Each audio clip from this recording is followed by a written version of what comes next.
এক দেশে এক রাজকন্যা ছিল। রাজকন্যাটি ছিল প্রচুর সুন্দরী। আশেপাশের সব রাজ্যের সমস্ত রাজপুত্ররা তাকে বিয়ে করার জন্য পাগল ছিল, কিন্তু সমস্যা একটাই, রাজকন্যা বিয়ে করতে চাইতো না। এই নিয়ে রাজা আর রানী খুব টেনশনে ছিল।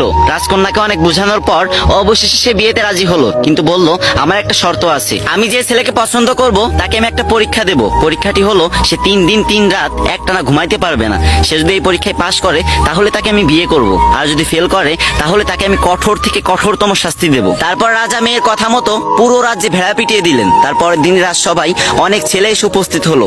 তার ভিতরে রাজকন্যা একটা ছেলেকে পছন্দ করলো। এবার ছেলেটার পরীক্ষা দেওয়ার পালা। রাজকন্যা যে রুমে ঘুমাতেন সেই রুমের দরজার সামনে ছেলেটিকে দাঁড় করিয়ে রাখলেন এবং রাজকন্যার দাসীকে বললেন, তুমি এর দিকে খেয়াল রাখবা, এ যেন সারা রাতে একটুও না ঘুমায়। ছেলেটি প্রথম রাতে একটুও ঘুমায়নি, কিন্তু দ্বিতীয় রাত যখন আসলো তার শরীর এতটাই ক্লান্ত ছিল যে সে দরজার পাশে ঘুমিয়ে পড়তে বাধ্য হলো। তারপর রাজকন্যা ঘুম থেকে উঠে সেই ছেলেকে কঠোর শাস্তি দিল, আর এই খবর পুরো রাজ্যে ছড়িয়ে পড়লো। কিন্তু এই খবর পাওয়ার পরও তার পরের দিন একটা ছেলে রাজসভায় আসলো। রাজকন্যার তাকে অতটা পছন্দ না হলেও তাকে পরীক্ষা দিতে বললেন। ছেলেটি যখন পরীক্ষা দিল আগের ছেলেটির মতো সেও ফেল করলো, তাকেও কঠোর শাস্তি দেওয়া হলো, আর এই খবর পুরো রাজ্যে ছড়িয়ে পড়লো। তারপর থেকে আর কোনো ছেলেই রাজকন্যাকে বিয়ে করতে রাজি হচ্ছিল না। এদিকে রাজার দুশ্চিন্তা আরো বেড়ে গেল। কিন্তু ওই রাজ্যে বাস করতো বাবু নামে একটা গরিব ছেলে। তার একটা বিশেষত্ব ছিল, সে যে কোনো কণ্ঠ কিংবা ডাক নিমিষে নকল করে ফেলতো, তাই মানুষ তাকে নকল বাবু বলে ডাকতো। শুধু ডাকই না, সে বিভিন্ন ভয়ঙ্কর আওয়াজ করতে পারতো, যেটা শুনে মানুষ খুব ভয় পেয়ে যেত। সে একদিন ভাবলো যে আমি রাজকন্যাকে বিয়ে করব, পরীক্ষা যত কঠিনই হোক না কেন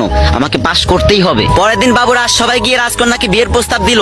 সবাই দেখে তো অবাক হয়ে গেল, কারণ বাবু ছিল প্রচুর কালো। কালো বাবুকে দেখে তো রাজকন্যার আগেতে ফুলতে লাগলো, আর মনে মনে ভাবতে লাগলো একে এখন কিছু করা যাবে না, পরীক্ষার ফাঁদে ফেলে একে অনেক শাস্তি দিতে হবে। পরীক্ষা শুরু হলো, রাজকন্যা ঘুমিয়ে আছে, এদিকে বাবু তার দরজার সামনে দাঁড়িয়ে আছে।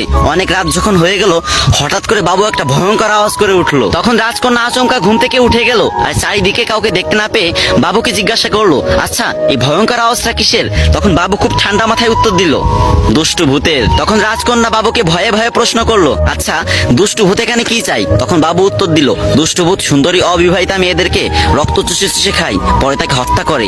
এই দুষ্টু ভূত আগে অনেক মেয়েকে হত্যা করেছে, কিন্তু তুমি কোনো চিন্তা করো না, আমি খুব সাহসী, আমি এসব ভূত টুত ভয় পাই না, তুমি ঘুমিয়ে পড়ো তো। তখন রাজকন্যা ঘুমাতে পারছিল না, তাও অনেক চেষ্টার পর আবারও একটু চোখ বুঝলো। এবার বাবু বিকট একটা রাক্ষসের আওয়াজ করলো, আর রাজকন্যা লাফ দিয়ে ঘুম থেকে উঠে বলল, এবার কিসে আওয়াজ করলো? তখন বাবু বলল, ওই ভূতের সাথে মনে হয় কিছু রাক্ষসও এসেছে। আসলে অনেকদিন সুন্দরী অবিবাহিতা মেয়েদের রক্ত চুষে খায়নি তো, তাই মনে হয় তোমার ঘ্রাণ পেয়ে এখানে চলে এসেছে, কিন্তু তুমি কোনো চিন্তা করো না, আমি আছি না। তবে সাবধান, ওদের বিষয়ে কাউকে কিছু বলবা না, যদি বলো তাহলে ওরা মানুষের রূপ ধরে তোমাদের ঘরের ভিতর ঢুকে তোমাদের সর্বনাশ করে দেবে। সেদিন রাতে আর রাজকন্যা ঘুমাতে পারলো না। তার পরের দিন সারাদিন কিছু খেলো না, শুধু বারবার চিন্তা করতে লাগছিল আমার কি হবে। রাজা রানী এবং অনেকেই তাকে অনেক কিছু জিজ্ঞাসা করলো, কিন্তু সে কিছুই ভয়ে বললো না। তারপর যখন রাত হলো তখন সে ঘুমাতে আসলো। যখন রাজকন্যা চোখে একটু ঘুম আসলো তখন বাবু ভয়ঙ্কর একটা চিৎকার করে উঠলো। তখন রাজকন্যা বললো, এই তুমি আমার রুমের ভিতরে আসো। তখন বাবু বলল, মানে কি? আমি কারো রুমের ভিতরে যেতে পারবো না। তখন রাজকন্যা তাকে অনুরোধ করতে লাগলো আর বলল, আসো না প্লিজ। অনেক অনুরোধ করার পর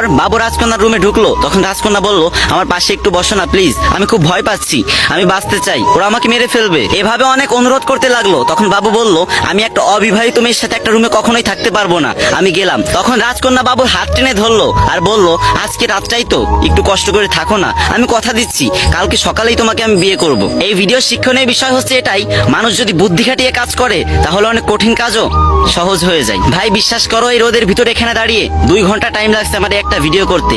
কয়েক সেকেন্ড সময় নিয়ে কয়েকটা কপি লিঙ্ক আর একটা কমেন্ট করে যাইবা, জোর করতেছি না। যদি